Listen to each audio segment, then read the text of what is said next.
자, 전세 제도가 많이 좀 바뀔 수도 있을 것 같습니다. 금융연구원에서 전세도 주담대처럼 한도 관리해야 된다. 그리고 좀 몇몇 자료들이 좀 나타나고 있거든요. 과연 이게 어떤 식으로 변화가 될지, 혹시라도 변화가 있다면 언제 이렇게 시행이 될지 한번 같이 알아보도록 하겠습니다. 자, 뉴스원 김근욱 기자님이 작성하신 건데 8월 26일 라이브 하고 있는 오늘 날짜 아주 따끈따끈한 기사입니다. 자, 과잉대출 이용한 갭투자 차단해야 된다. 위험 가중치 상향 목소리도. 윤 정부 때도 고민했었는데 실수요자 반발에 막혀서 무산됐다. 단계적 규제가 전망된다. 그러니까 일부 좀 반발 혹은 선의의 피해자가 나올 수도 있으니까 단계적으로 규제하는 것이 좀 현실적이지 않냐, 이런 좀 언론사의 의견이 있는 것 같습니다. 한번 보시죠. 자, 전세제도의 허점을 지적하면서 이 대통령이 개선안을 마련하라고 지시한 가운데 한국금융연구원이 전세대출의 한도를 축소해야 된다는 의견을 내놨다. 이게 결론이 일단 이거예요. 일단 전세대출 한도를 축소해야 된다. 지금 5억인가요? 전세대출이? 전체 다 해서. 그러니까 보증금의 80%인데 80%를 무한대로 다 해주는 게 아니라 그 금액 자체가 맥스 금액이 있잖아요. 자, 금융연구원은 전세대출에도 주택담보대출과 마찬가지로 DSR을 적용해서 과잉 대출을 통한 갭 투자를 차단해야 된다고 강조했다. 은행이 전세 대출을 줄일 수 있도록 위험 가중치를 높여야 된다는 방안도 제시가 됐다. 결국에는 DSR 넣겠다는 건데 계속해서 나왔던 이야기죠. 그런데 역대 정부에서 얘기만 하다가 좀 실제 시행은 좀 잘 안 됐단 말이에요. 과연 이번 정부는 어떻게 될지 한번 좀 보시죠. 자, 그동안 전세대출은 서민 주거 안정과 직결된다는 이유로 규제 대상에서 제외돼 왔는데 새 정부 출범 이후 가계대출을 기업대출로 전환하는 생산적 금융이 금융당국의 최우선 과제로 떠오르면서 관련 논의가 속도를 내고 있는 모습이다. 그러니까 이게 사실 전세제도는 우리나라만 있는 거잖아요. 다른 나라 기준에서 봤을 때는 굉장히 좀 신기하고 독특한 건데 조금 나쁘게 말하면 약간 좀 후진적인 약간 좀 금융 시스템이라고 볼 수도 있어요. 굉장한 어떤 리스크를 안고 있는 거죠. 개인의 돈을 그렇게 거의 무이자로 활용을 하는데, 그리고 이게 전부는 아니겠지만 일부 집값 상승의 원인도 제공을 하잖아요. 왜냐면 전세가가 계속 올라가니까 사람들이 그걸 가지고 매매가하고 전세가 그 차이가 생각보다 줄어들었네. 그러니까 그 차이, 즉 갭을 가지고 집을 사버리는 거죠. 그래서 이제 이게 갭 투자 뭐 혹은 갭 투기 그러는데, 저는 사실 그 용어보다는 그냥 새끼고 사준다 이런 용어를 더 좋아해요. 왜 그러냐면 집이라는 게 단순히 집값만 올라가지고 내가 그 차익을 먹는다, 주식처럼 꼭 이런 게 다가 아니거든요. 주식 투자하시는 분들도 내가 이 기업과 투자 철학을 같이 하면서 내가 소유 지분을 조금이라도 가져가면서 이 경영 방침에 내가 일조하고 경영 철학을 내가 공유한다, 이런 생각하시잖아요. 집이라는 거는 나중에 내가 이 집에 들어가서 실거주하고 이 주변의 인프라를 내가 누리고 싶다. 그런데 내가 지금 당장은 돈이 없다. 그래서 일단 내가 세를 끼고 사두고 나중에 내가 더 소득도 늘리고 저축액도 늘려서 들어가겠다. 이런 생각도 할 수 있거든요. 이게 어느 단계나 양면적인 모습이 있는데 그걸 꼭 갭 투기, 갭 투자해서 부정적으로만 볼 거냐, 좀 의문입니다. 자, 어쨌든 좀 옆길로 샜는데 다시 와서 전세대출 DSR, 과잉대출 이용한 갭 투자 차단하겠다. 26일 신용상 한국금융연구원 선임연구위원은 최근 발표한 국내 주택 임대차 시장 제도 개선 방향 보고서에서 규제 사각지대 놓인 전세대출 통계를 명확히 하고 과잉 대출을 통한 갭 투자를 차단한다고 강조했다. 현재 정부는 갚을 수 있는 만큼 빌린다는 원칙에 따라 소득 대비 원리금 상환 능력을 따지는 총부채 원리금 상환 비율을 대부분의 가계대출에 적용하고 있는데, 이건 말이 안 되죠. 그러면 갚을 수 있는 만큼 빌리는데 6억으로 한도 넣었잖아요. 그럼 고소득자 어떻게 하라고? 이때는 이거고 이때는 요거다. 기준이 다른데 좀 이해가 안 되는데, 어쨌든 자, 그러나 전세대출은 서민주거 안정을 이유로 예외로 분류돼 왔다. 뭐 사실 이것도 좀 이때는 다르고 저때는 다른 거죠. 그러니까 기준을 딱 잡으면 그대로 쭉 하나로 가야 돼. 전세대출 규제가 강화될 경우 실수요자들의 반발이 거세질 수 있기 때문이다. 뭐 생각나는 단어가 있는데 차마 그건 얘기 안 할게요, 그냥. 자, 문제는 전세대출 규모가 빠르게 불어나고 있다는 거다. 그러니까 뭔가 이렇게 금융연구원에서 전세 같은 경우에도 동일한 기준을 해서 좀 적절히 규제해야 되지 않냐. 실수요자들의 반발도 있지만 그렇게 하는데 정부 입장에서는 사실 현실적인 부분이 있으니까 좀 머뭇머뭇하고 있단 말이에요. 그런데 그 와중에 전세 대출 규모가 지금 계속 늘어나 버리니까 이게 좀 나중에 너무 커지면 좀 손 못 대는 그런 것도 있을 수 있다는 거죠. 저는 이 영상에서 이 내용뿐만 아니라 이제 뒤에 전세 대출 규제가 좀 들어가고 만약에 전세가 많이 줄어들고 그게 반전세나 월세로 바뀌면 세금적인 측면에서 어떤 부분들이 우려가 되는지를 설명드리도록 하겠습니다. 자, 다시 돌아와서요. 2019년 100조 원을 돌파한 전세 대출은 올해 들어서 200조 원 수준까지 늘어났다. 어마어마하죠. 1000조 원에 달하는 주담대에 비하면 적은 수치지만 이미 시장에 미치는 파급력이 무시하기 어려운 수준에 이르렀다는 평가다. 특히 전세를 끼고 집을 사는 갭 투자가 확산되면서 부동산 가격 급등의 원인으로 지목되고 있다. 신연구위원은 전세 보증금은 임대차 계약에 따른 임대인의 부채 성격을 갖는다. 그렇죠. 규제 일관성 측면에서 전세 대출 역시 DSR 산정에 포함되는 게 타당하다. 그래서 뭐 한때 나왔던 이야기가 보증금은 임차인 DSR, 여기에 대한 이자는 임대인 DSR 그렇게 듣자. 뭐 이런 말들이 나왔었죠. 자, 계속해서 전세 대출이 DSR 규제에 편입되면 과잉 차입을 통한 갭 투자 요인이 차단될 수 있다라고 덧붙였다. 뭐 이거는 좀 뭐 지켜봐야 될 것 같은데 저는 개인적으로 수요가 있으면 공급은 무조건 있다고 생각을 합니다. 그래서 이 전세를 원하는 수요자가 있으면 어떻게 해서든지 공급자는 나오고 그걸 통해서 내가 좋은 주택, 내가 갖고 있는 것보다 조금이라도 더 좋은 주택, 그걸 사고자 하는 인간의 욕망은 저는 없어지지 않는다고 봐요. 그렇게 된다면 전세 대출이 막히면 다른 대출로 이렇게 우회를 가겠죠. 근데 이걸 또 막는다 그러면 산업 전반을 다 건드려야 될 수도 있어요. 갑자기 그게 생각이 나네. 최근에 좀 딴 얘기 해도 돼요? 최근에 그 디즈니 플러스에서 이제 파인 그 드라마가 인기가 있으니까 저는 다시 그 예전에 원작인 파인 웹툰을 봤거든요. 저는 이제 좀 원작을 보는 걸 선호해서 드라마는 안 봤어요. 그래서 이제 윤태호 작가잖아요. 그래서 파인 너무 다시 봐도 재밌어가지고 다시 생각해 보니까 예전에 봤던 또 이끼가 생각이 나는 거예요. 그래서 이끼를 이제 어제 다시 다 봤는데 마지막에 그거죠. 약간 스포일 수 있는데 오래된 거니까 그때 이제 이장이 그 이야기를 하죠. 나를 잡으려면 대한민국 전체를 다 청소해야 될 수 있다. 자, 이걸 잡으려면 대한민국 전체의 금융권을 다 청소해야 될 수도 있어. 어쨌든 그런 생각이 좀 듭니다. 전세 대출도 주택담보대출과 마찬가지로 위험 가중치를 좀 상향해야 된다는 목소리가 나왔다. 뭐 저는 이게 좀 현실적이지 않을까 이런 생각이 좀 듭니다. 계속해서 신연구위원은 주담대와 전세 대출의 위험 가중치를 상향 조정하고 대신 기업 대출의 위험 가중치는 낮추자. 그래서 부동산 금융을 기업 금융으로 전환하자. 그러면 지금 뭐 일부 하고 있는 사업자들 쪽으로 많이 가겠죠. 이제 알아들으신 분들 들으실 거예요. 무슨 말인지. 보증 비율 축소 필요성도 제기가 됐는데 전세 대출은 차주가 은행에서 대출을 받으면 한국주택금융공사 등 보증기관이 이를 보증하는 구조인데 보증 비율이 90에서 100%에 달하다 보니까 은행이 별다른 소득 심사 없이 대출을 내어준다. 그래서 이걸 좀 낮추자. 얼마 전 22일 국무회의에서도 이 대통령도 전세자금 대출 사기의 배경에는 보증 비율이 100%로 너무 높다는 점이 있다. 금융권은 안전하지만 결국 피해는 전세 세입자에게 돌아갔기 때문에 이런 거를 고려해봐라.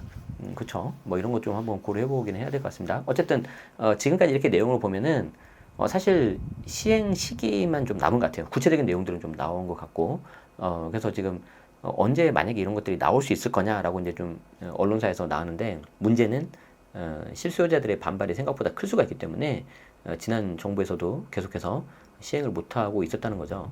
전세대출에 DSR 규제를 적용하거나 보용 비중을 낮추는 등의 제도 개선 방향은 이미 검토가 끝났지만 언제 적용하느냐의 문제다. 언제 바로 이거다. 바로 이거. 다만 정부가 최근 발표한 국정운영 5개년 계획에서도 DSR 적용 예외 범위 단계적 축소라는 부분이 담겨 있는 만큼 전세대출 규제 확대는 더 이상 피할 수 없는 과제로 지목되고 있다. 그래서 개인적으로도 정도의 차이만 있지 이거 관련해서 뭔가 나오긴 나올 것 같아요. 현재 정부에서는. 그리고 나온다면 제가 만약에 정부라면 뭔가 집권 초기 때 내겠죠. 그래야지 그냥 이게 좀 반발이 상대적으로 줄어들 거기 때문에 그렇게 본다면 빠르면 올해 연말 아니면 내년 초 뭔가 나오지 않을까 제 생각에는 약간 그런 생각이 듭니다. 자, 한편 정부는 은행이 DSR 예외 대출을 취급하더라도 개인별 소득 정보를 요구해서 대출 심사에 활용하도록 유도하고 있는 상태다. 이거는 DSR 적용 대출 확대에 대비해서 미리 시스템을 구축하려는 것으로 보인다. 그러면 DSR 적용 대출 확대에 뭐가 들어갈까요? 바로 전세. 우리 앞에서 봤었던 이게 들어가겠죠. 자, 그러면 생각을 해봐요. 여기서부터 이제 소설입니다. 그냥 뭐 한 귀로 듣고 한 귀로 흘리세요. 제 개인적인 뭐 의견이니까. 만약에 전세대출 규제가 이제 주담대처럼 들어간다. 즉 DSR에 들어간다. 그러면 전세가 많이 늘어날까요? 줄까요? 줄어들겠죠. 그리고 이런 금융 관련된 제도가 아니더라도 전세는 누가 공급을 하는 거죠? 다주택자들이 공급을 하는 거잖아요. 근데 다주택자들이 계속해서 지금 씨가 마르고 있잖아요. 계속해서 규제가 들어가고 있으니까 뭐 잘못 사서 집 사면 취득세가 8% 12% 나오는데 그쵸? 그러니까 이미 세금적인 어떤 부동산 정책적인 측면에서도 다주택자들은 줄고 있어서 전세는 또 줄 거예요. 맞죠? 그러면 그나마 남아있는 전월세, 주택 대부분 민간에서 공급하죠. 80% 정도가. 그러면 그 남아있는 80%가 전부 다, 아니 전부 다는 아니지만 상당수가 전세에서 월세로 바뀌겠죠. 그럼 어떻게 될까요? 자, 임대인 입장에서는 월세로 바뀌면 세금을 많이 내죠. 왜 월세를 하는데 세금을 많이 내냐? 자, 그거 이제 제가 또 설명을 드릴게요. 어떻게 한다 그랬습니까? 아까랑 똑같습니다. 제가 운영하고 있는 네이버 프리미엄 컨텐츠에서 예를 들어서 주택 임대소득 이런 식으로 여러분들이 궁금하신 키워드를 찾으면 관련된 글이 다 떠요. 그래서 이 중에서 보시면 되는데 물론 유료입니다. 한 달에 2,900원. 커피 한 잔 값인데 지금은 커피 한 잔 값도 안 돼. 그래서 지금 올 연말에는 무려 4년 만에 가격 인상을 앞두고 있습니다. 소액으로 올리도록 하겠습니다. 어쨌든 그렇게 찾아보면 여기 제가 이제 5월 임대소득, 왜냐면 내가 월세를 받거나 전세를 주면 임대소득이 발생을 하잖아요. 이걸 내가 5월 달에 종합소득세 신고를 한단 말이에요. 그때 어떻게 그걸 줄일 거냐. 그럼 이제 내가 어떤 식으로 과세가 되는지를 봐야 되잖아요. 그래서 쭉 보면은 요겁니다. 바로 요거. 주택임대소득 과세 대상 판단 기준은 핵심이 부부합산 주택수입니다. 부부합산 주택수. 그래서 이때는 내 것만 보시면 안 되고요. 배우자 거 보셔야 됩니다. 저는 혼자 싱글인데요. 싱글이면은 본인 것만 보시면 돼요. 저는 엄마 아빠랑 같이 살고 있는데 엄마 아빠 집이 있어요. 그리고 저도 하나 있어요. 그럼 어떻게 되는 거예요? 엄마 아빠랑 내가 부부는 아니잖아요. 그러니까 내 것만 보면 돼요. 그렇지만 양도세 취득세는 엄마 아빠 거 또 봐야 돼. 그러니까 주택수가 엄청 어려워요. 자, 다시 우리는 임대소득이니까 주택 임대소득 기준으로는 부부합산 주택수예요. 내가 주택이 하나다. 그러면 월세, 간주임대료 전부 다 비과세입니다. 이건 어렵지 않아요. 그런데 만약에 내가 가지고 있는 하나가 기준시가가 12억이 넘는 고가주택이고 그리고 그걸 내가 전세가 아닌 월세를 줬다. 그러면 과세가 됩니다. 기준시가 12억이니까 현재 시가로는 한 17억, 18억 정도 될 거예요. 자, 그런데 내가 주택이 2개가 있다. 2개가 있으면 월세에 대해서는 무조건 과세입니다. 고가주택, 비고가주택 상관없이. 간주임대료는 보증금에 대해서는 비과세입니다. 그러니까 내가 2주택인데 하나는 실거주, 하나는 전세를 줬다. 보증금만 있다. 그러면 임대소득 과세가 안 돼요. 아니면 내가 2주택인데 2개인데 하나는 실거주가 아니라 그냥 전세, 나머지 하나도 전세, 둘 다 전세만 줘서 보증금밖에 없다. 간주임대료밖에 없다. 그래도 비과세예요. 근데 그 중에 하나라도 월세를 가면은 과세가 돼요. 그러면 제가 방금 말한 2주택 전세 준 사람들 중에서 일부 월세가 나오겠죠. 자발적 월세도 나올 거고요. 비자발적 월세도 나옵니다. 왜 그런지 알아요? 일단 비자발적 월세는 어떤 거예요? 전세를 내가 주고 싶었는데 전세 대출이 안 나와. 아니면 내 DSR 잡혀버려. 그러니까 그냥 난 전세를 주고 싶어도 못 주겠다 하니까 월세를 가는 거예요. 반전세. 아니면 자발적 월세는 뭐냐면 이제 이게 제가 오늘 말씀드리고 싶은 영상의 핵심인데 뭐냐면 간주 임대료로 해서 임대소득 계산을 해보잖아요. 24년 귀속에 적용되는 이자율이 3.9%입니다. 올해 2025년은 3.5예요. 이 이율이 생각보다 낮지 않습니다. 과거 뭐 1.6, 1.9 그랬었거든요. 무슨 말이냐면 내가 둘 다 전세를 줬을 때 실제 내가 받은 건 보증금밖에 없는데 여기에 대한 임대소득이 생각보다 더 높을 수가 있어요. 자, 그럼 어떻게 해요, 이 사람들이? 야, 그럼 내가 어차피 세금 낼 거면은 어차피 내가 세금 낼 거면 차라리 월세라도 줘버리자 이렇게 가버려요. 방금은 제가 하나 잘못 말했는데 2주택에서 둘 다 전세면은 세금은 안 나와요. 그런데 여기 3주택 이상 있죠. 3주택 이상이신 분들 중에서 전세 보증금, 즉 간주 임대료만 세팅하신 분들은 일부 이렇게 월세로 바꿀 수 있습니다. 이렇게 해야 세금이 오히려 더 적게 나오거든요. 그래서 이게 제가 오늘 드리고 싶은 말씀 핵심이었어요. 그러면 정부에서도 전세 주지 마라 그러지. 임대인 입장에서도 그래 차라리 전세 주지 말고 나도 월세 가자 이래버리지. 그러면 제일 피해자가 누구야? 상대적 피해자가 임차인이죠. 잘 생각해 보세요. 이게 그냥 눈에 보이는 시나리오예요, 이게. 자, 그러면 일부 몇몇 사람들은 그럴 거예요. 아니, 그러면 월세가 그렇게 비싸지거나 월세밖에 없으면 내가 좀 눈높이를 낮추거나 아니면 내 소득에 맞게 다른 데로 외곽으로 가서 이사를 가야 되지 않냐. 아, 근데 그거는 본인 생각이죠. 왜냐하면 사람마다 다 가치관이 다르고 생각하는 게 다르잖아요. 나는 내가 좀 월세를 좀 내더라도 난 좀 더 좋은 인프라, 좋은 환경에서 살고 싶어.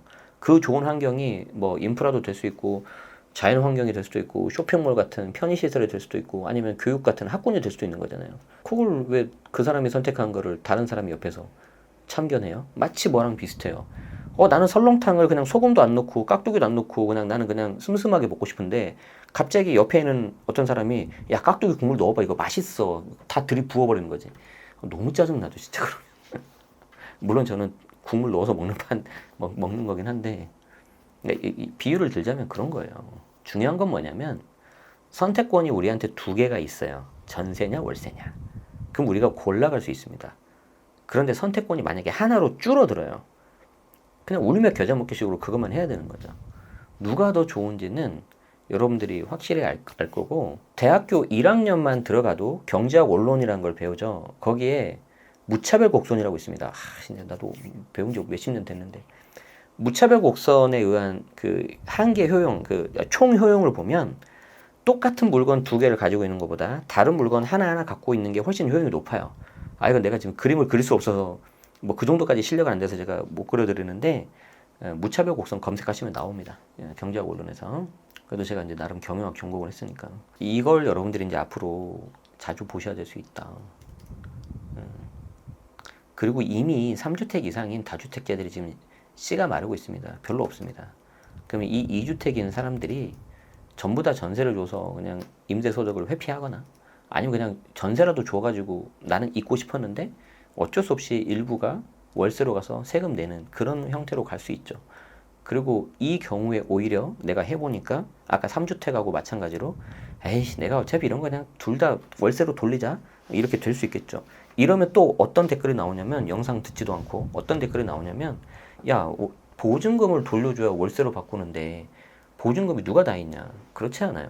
맞는 말씀인데 전세도 보증금이 상승을 하잖아요. 주요 입지 좋은 지역은. 그런 경우에는 뭐 5천만 원, 1억이 오를 때 그걸 그냥 반전세 단돈 1, 20만 원 바꿔버려요 그냥. 그리고 계속 버텨버리면 돼요. 그리고 목돈이 생기면 보증금 내서 다시 바꿔버리고. 물론 그게 안 되시는 분들은 전세가가 안 오르거나 아니면 목돈이 없는 분들은 못 바꿔요. 그러니까 항상 사회의 단면을 너무 이렇게 편협적으로 보시면 안 되고 종합적으로 봐야 됩니다. 자, 한번 좀 보겠습니다. 그래서 어떤 식으로 되는지. 그래서 이 부분은 굉장히 좀 많은 부분이 좀 바뀔 수 있을 것 같고 국가 입장에서는 전세보다는 월세가 많은 게 훨씬 좋을 거예요. 왜 그러냐면 일단 전세 사고 어떤 사건들도 좀 줄어들겠죠. 그리고 나름 우리가 OECD 내에서도 좀 이렇게 좀 요즘에 좀 힘 좀 주는 그런 K 컨텐츠 뭐 K 뭐 땡땡 해가지고 힘 좀 주고 있는데 거기에 걸맞게 좀 이렇게 할 수도 있죠. 그리고 세 번째는 뭐예요? 가장 결정적으로 세금이 많이 거치잖아요. 절대 포기할 수 없겠죠. 그래서 그렇게 본다면 이제 임차인 입장에서 이제 선택을 해야 되는 거죠. 계속해서 내가 전세를 찾아서 전세금을 보증금을 올려주면서 이렇게 좀 가든지 아니면 내가 좀 아까 어떤 분 아니면 어떤 의견 나온 것처럼 눈높이를 좀 낮춰서 다른 데로 가든지 아니면 그냥 이참에 내가 매수해야 되겠다. 매수를 하든지 세 가지 선택권이 있을 것 같습니다. 그래서 그런 부분들을 좀 잘 보면서 이 부동산 시장이 주택 시장이 어떻게 가는지도 함께 보시면은 굉장히 재미가 있을 것 같습니다. 아시겠죠? 자, 그래서 이 내용 어떻게 될지 한번 좀 보도록 하죠. 계속해서 후속 관련된 소식이 나오면은 전달 드리도록 할 테니까 구독하시고 알림 설정 하시면 편하게 받아보실 수가 있습니다. 네, 오늘도 시청해 주셔서 고맙습니다.